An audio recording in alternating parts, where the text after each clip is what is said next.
continuidade às provas, né, todo o caminho que a gente vinha vendo antes, né, até chegarmos à cadeia de custódia. Né? O que seria prova? Prova vem do latim provatio, significa ensaio, verificação, inspeção, exame, argumento, razão, aprovação, confirmação. Aqui diz no nosso slide que não há hierarquia das provas, todas têm o mesmo valor probante.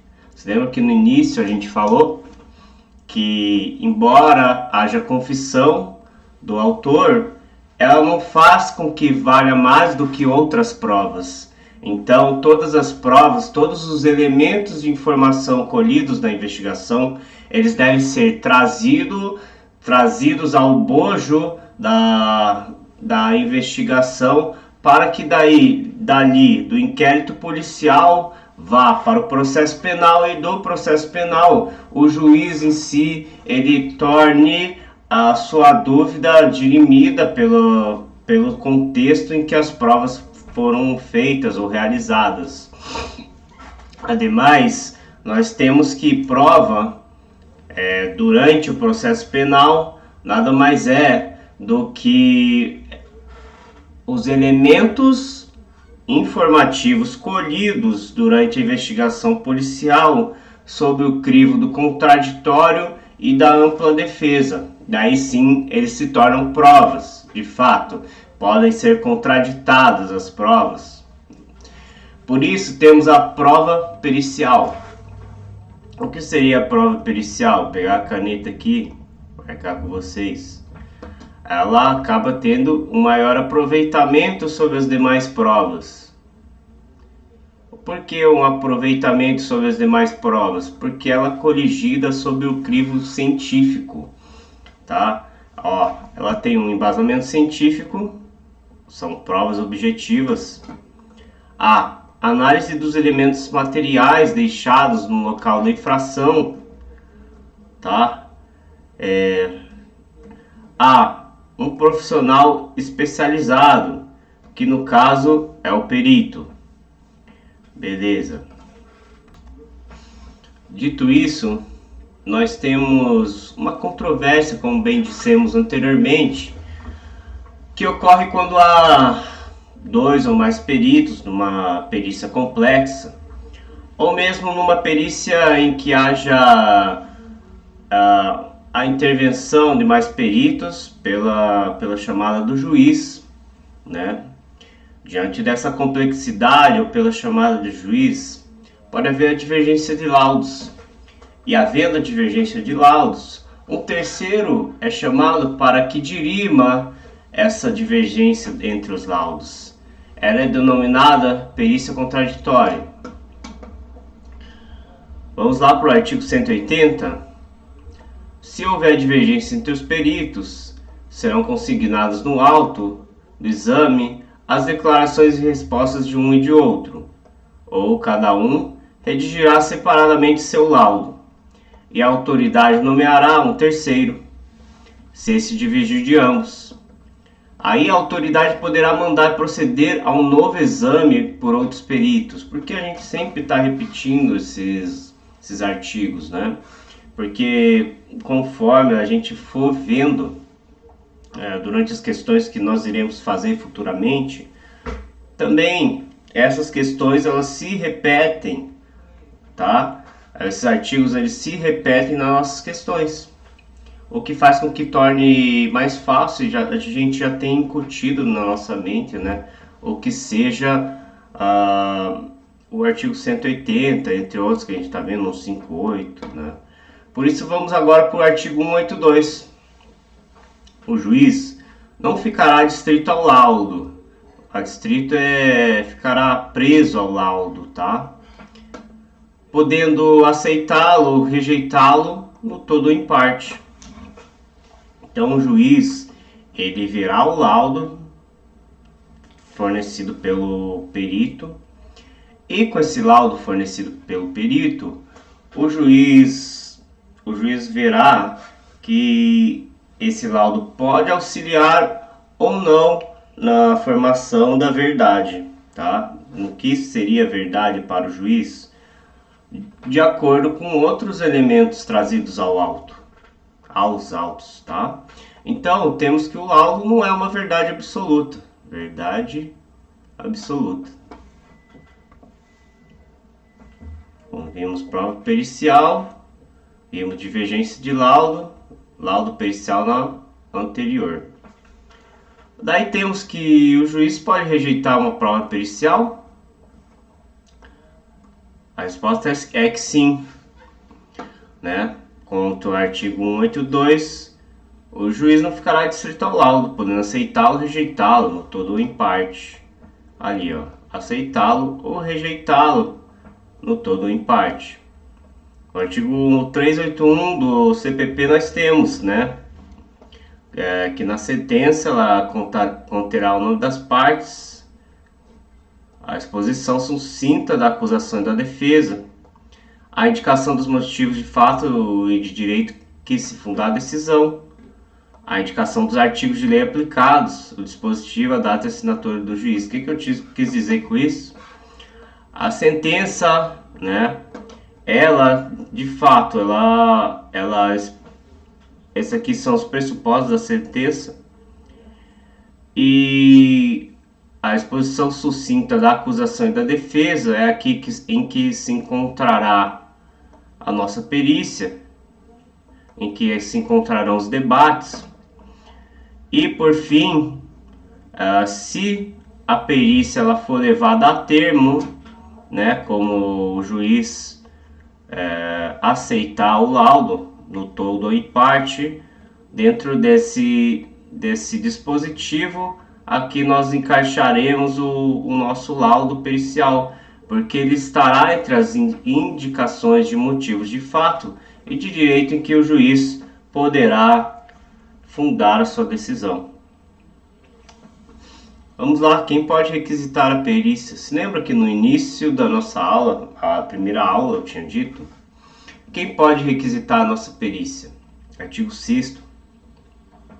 Logo que tiver conhecimento da prática da infração penal, a autoridade policial, gravem, a autoridade policial deverá, inciso 7º, determinar, se for do caso, que se proceda a exame de corpo de delito e a quaisquer outras perícias, tá? Temos que a autoridade policial ela requisita a perícia em determinados casos em que haja o exame de corpo de delito, né? O exame de corpo de delito é uma obrigatoriedade, tá? Deve-se pedir pelo princípio da obrigatoriedade o exame do corpo de delito em qualquer requisição e a quaisquer outras perícias. Tem-se que a autoridade policial é o delegado de polícia. O promotor de justiça e o juiz eles podem requisitar as perícias. E as partes, por intermédio do advogado, elas podem requisitar na fase processual, diretamente o juiz, ou até mesmo o juiz pode aceitar o assistente de acusação, que nada mais é que um perito ad hoc, um perito trazido aos autos para perito particular, para que ele contradite após ter feito toda a perícia, né, da pessoa que foi nomeada pelo Estado, dá-se o assistente técnico, o assistente de acusação, que ele faz uma perícia de forma a contraditar a perícia do Estado, e contraditando essa perícia do Estado, tem-se que o juiz, a partir dela ou da perícia oficial, faz as suas decisões a partir disso. Em suma maioria, é muito difícil contraditar uma perícia estatal, a não ser que haja um erro muito grosseiro. Exame de corpo de delito. Vamos lá? O exame de corpo de delito, segundo Rogério Lauria Tucci, ele nada mais é que concebe-se o exame de corpo de delito como um conjunto de procedimentos técnicos científicos adotados, vamos voltar aqui, adotados com o fito de evidenciar, analisar, constatar, demonstrar e documentar a ocorrência de uma infração penal que deixou vestígios sob investigação. Não se fala em exames de corpo de delito quando não existem vestígios, tá bom? Exames de corpo de delito se ligam a vestígios. Vamos lá? O exame de corpo de delito ele pode ser direto quanto indireto, pessoal. O exame de delito direto é aquele em que dissemos anteriormente, pode ser o visum et repertum, ver e repetir no laudo, tá? Em que o perito descreve tudo que está analisando. A forma indireta, como colocamos em exemplo, um atestado médico ou uma testemunha, tá? Vimos que o artigo 158 nos traz que quando a infração penal deixar vestígios, será indispensável o exame de corpo de delito. Então temos a obrigatoriedade do exame de corpo de delito quando haver um crime transeunte. O que é um crime transeunte? Quando deixa vestígios, tá? Deixa eu voltar aqui no slide. Quando deixar vestígios, será indispensável o exame de corpo de delito. Direto ou indireto, como bem falamos, direto com a presença da pessoa, indireto sem a sua presença, pode ser um atestado médico ou até de forma testemunhal, frisando que não podendo supri-lo a confissão do acusado, tá? Não há mais a rainha das provas, que era a acusação, não há mais a prova tarifada em que determinadas provas valiam mais do que outras. Por isso, não se pode suprir a confissão do acusado quando faltar exames, né? Não se pode suprir algo com a confissão do acusado.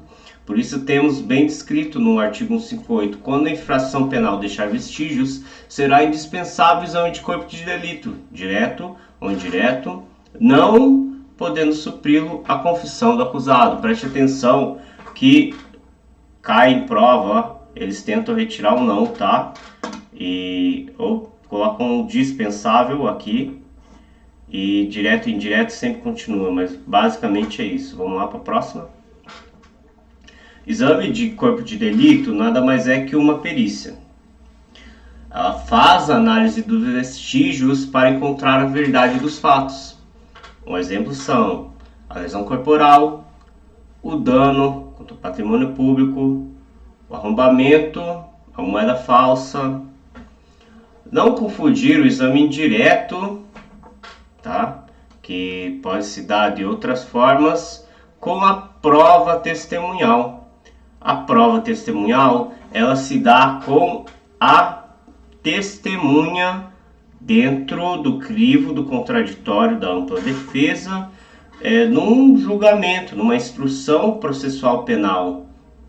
Já o exame indireto, provocado pela testemunha, nada mais é que a testemunha ter visto o ocorrido do fato, tá? Há uma diferença bem grande, né, da prova testemunhal, que é colhida durante a instrução processual penal, do exame indireto, que é a testemunha falando que houve o tiro e que a pessoa foi baleada e morreu, de fato morreu com a bala que veio aqui, e colheu-se isso nos elementos de informação. Vamos lá para os tipos de perícia elencados no Código de Processo Penal. Primeiro, os locais de crime contra a pessoa, os locais de acidente de trânsito e os locais de crime contra o patrimônio. Essas são as perícias elencadas. Vamos para o artigo 169. Para efeito do exame do local onde houver sido praticada a infração, a autoridade providenciará imediatamente, frisem assim, imediatamente, para que não se altere o estado das coisas até a chegada dos peritos, nada mais é que a preservação, que poderão instruir seus laudos com fotografias, desenhos, esquemas elucidativos, tá? Croquis, entre outros. Então, para efeito do exame de local onde houver sido praticada infração, a autoridade providenciará imediatamente para que não se altere o estado das coisas, preservando o local, que poderão instruir seus laudos com fotografias, desenhos ou esquemas elucidativos, que nada mais é que a fixação dentro da cadeia de custódia que veremos mais para frente. Em seu parágrafo único, os peritos registrarão no laudo as alterações no estado das coisas. Essas alterações no estado das coisas nada mais de possíveis fraudes processuais, tá?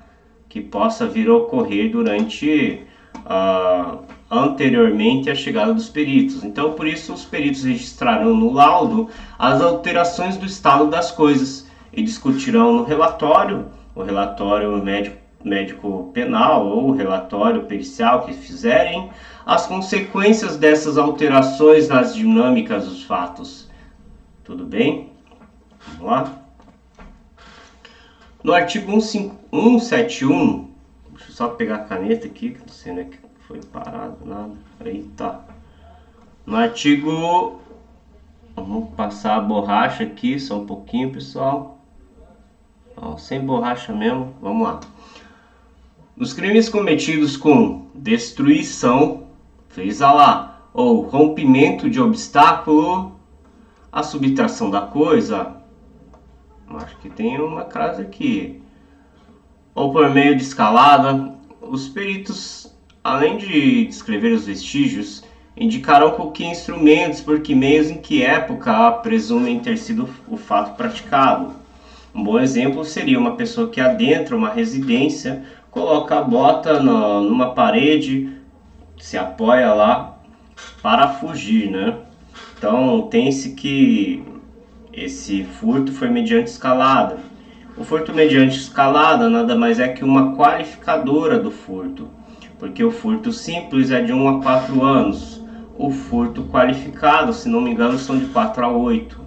Né? Então é bem maior e o delegado em si ele não pode arbitrar uma fiança nesse caso.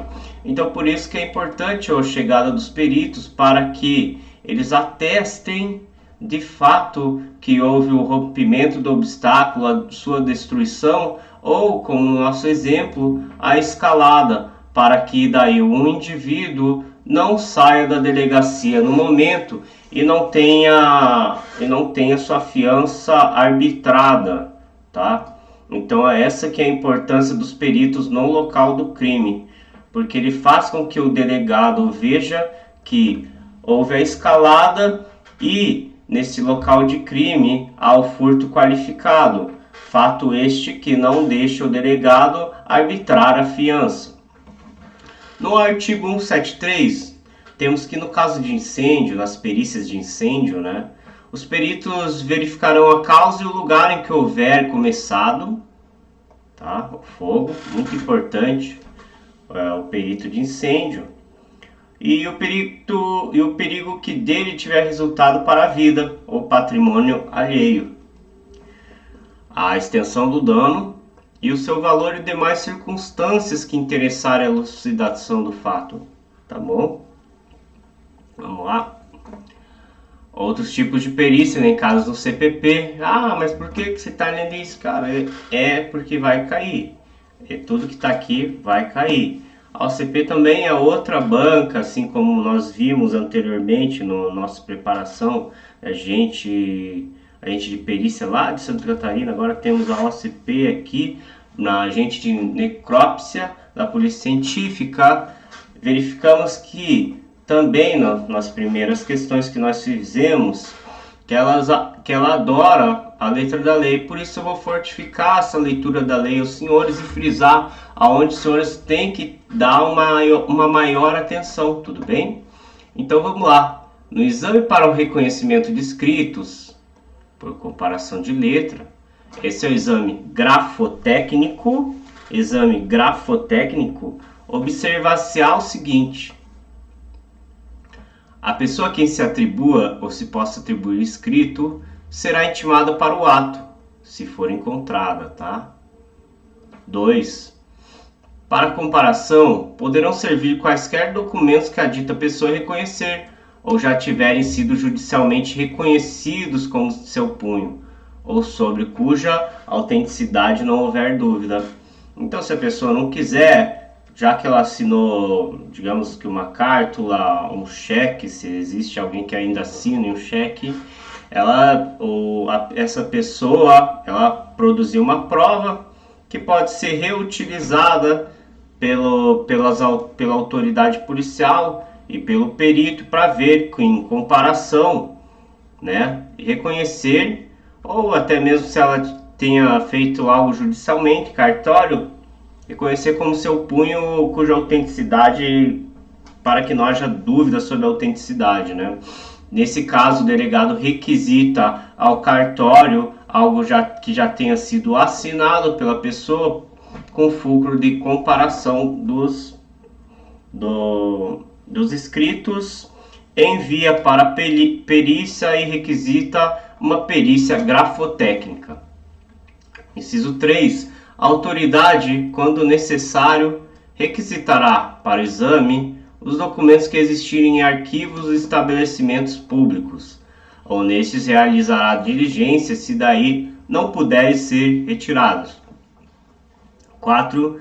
Quando não houver escritos para comparação ou forem suficientes os exibidos, a autoridade mandará que a pessoa escreva o que lhe for ditado. Se estiver ausente a pessoa, mas em lugar certo, essa última diligência poderá ser feita por precatório, em que se consignarão as palavras que a pessoa será intimada a escrever. Temos que, no inciso 4º, apesar de ser importante vocês decorarem, tem-se que a Constituição o invalida, tá? Pela presunção de não culpabilidade, ou o princípio do nemo tenetur sed tegere. Ninguém poderá fazer algo que lhe culpabilize. Diz que a pessoa, ela não pode, a autoridade, ela não pode mandar que a pessoa escreva o que lhe for ditado. Ela não vai produzir prova contra si mesma, tá bom? Por isso, a não ser que ela queira, né? Por isso, encontra-se, de certa forma, revogado ou ineficiente esse inciso 4º do artigo 174, mas seria interessante os senhores dar uma lida no 1, no 2, no 3 e também no 4. Vamos lá? Temos outras perícias, né? Importante de cunho de conhecimento, senhores saberem que temos as perícias de laboratório, as perícias contábeis, as de incêndio, como vimos, que ele pode ser tanto acidental quanto criminoso. As perícias em documentos, desculpa aí pessoal, as perícias em documentos, como nós vimos anteriores, leis do grafismo, exames de eficiência em objetos, ver se realmente, né, a prestabilidade do objeto, da arma em si, se ela atira, se ela não, se ela ainda pode causar algum dano a outra pessoa. A prova fotográfica, a necropsia, que de fato é o exame no cadáver, a exumação, que é a extração do cadáver diante da tumba, a identificação do cadáver, que pode se dar até mesmo na exumação, mas a identificação normalmente ela se dá na necrópsia, com a retirada das papiladérmicas, entre outras, né, fotos, outras coisas. E há também a reprodução simulada dos crimes, como alguns de vocês já devem ter visto.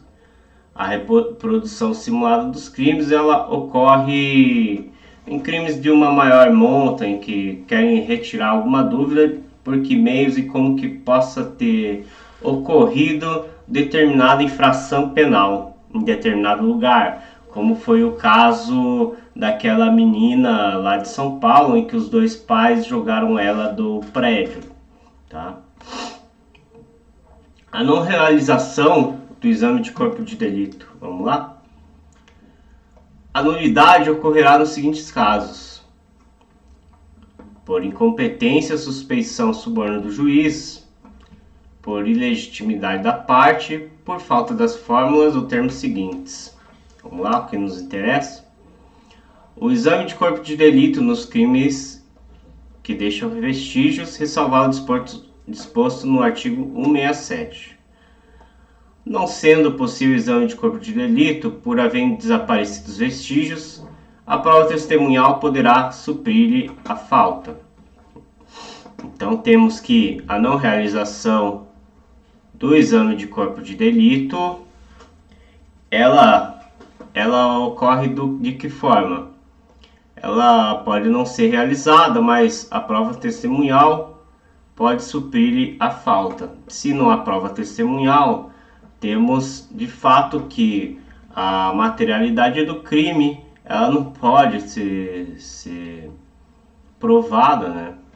Então, ela será que por falta de uma dessas formas ou dos termos seguintes, ocorrerá o quê?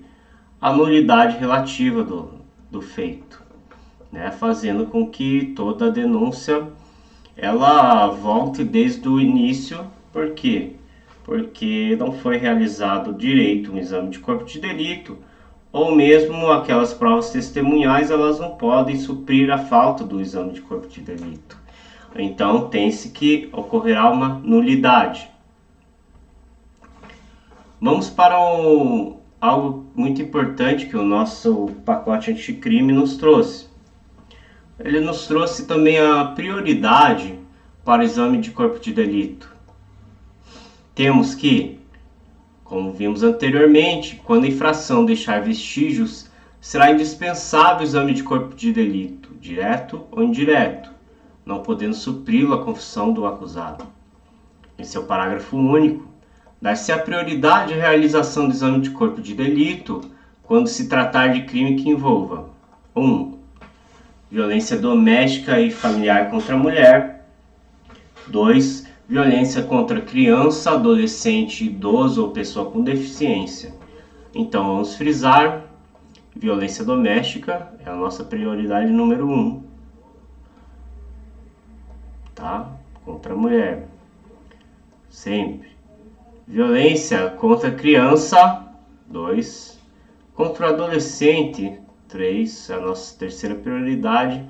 Contra o idoso, 4. Ou pessoa com deficiência, 5. Criança menor de 12. Adolescente de 12 a 18 anos, incompletos. Idoso, pela lei, mais de 60.